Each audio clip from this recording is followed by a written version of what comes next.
ప్రియాంక, మీకు ఎన్ని ఆస్తులు ఉంటాయి? లేవు. అదేంటి?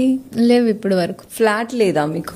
Own flat? I have to gift my parents. అందుకే చెప్పాను కదా, కొన్ని రెస్పాన్సిబిలిటీస్ ఉన్నాయి మా మీద. మా డాడీకి ఎవరో బిజినెస్ లో మోసం చేసుకొని ఫ్రెండ్ అనుకుని వెళ్ళిపోయారు. సో ఆయన ఇంకా ఆల్మోస్ట్ 15-20 మెంబర్స్ ని మోసం చేశారు ఒక కాంప్లెక్స్ లో. ఆయన అంత నమ్మకం, వాళ్ళంత నమ్మకం మా నాన్న మీద, దట్ వీళ్ళ ఫ్రెండ్ కాబట్టి. సో అందరూ నాన్న మీద పడ్డారు.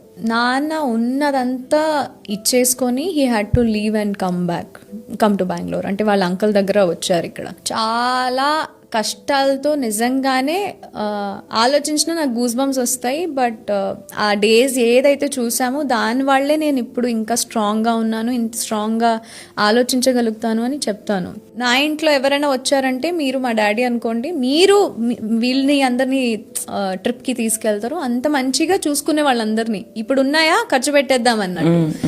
బట్ ఎప్పటి నుంచి అయితే ఇవన్నీ జరిగాయో, since that day till now he only asks us, మీ దగ్గర డబ్బులు ఉన్నాయా, సేవ్ చేసుకోండి. మీ దగ్గర డబ్బులు ఉన్నాయా, ఇన్వెస్ట్మెంట్ పెట్టుకోండి. 10 రూపీస్ ఉన్నప్పటికీ కూడా అవసరం అంటేనే తీసుకోండి, లేకపోతే తీసుకోమాకండి. బికాస్ ఈ రోజు ఉన్నాయి, మీకు దాని విలువ తెలీదు. సో అందుకని ఒక ఇల్లు అనేది తీసుకోవాలి. పెళ్లిల్లో ఎప్పుడైనా వెళ్ళినా సరే వేరే వాళ్ళ ఇంట్లో ఉండడం కానీ, లేకపోతే హోటల్స్ లో ఉండడం కానీ అవుతుంది. మా సొంత ఊర్లో ఒక ల్యాండ్ అనేది ఉండాలి.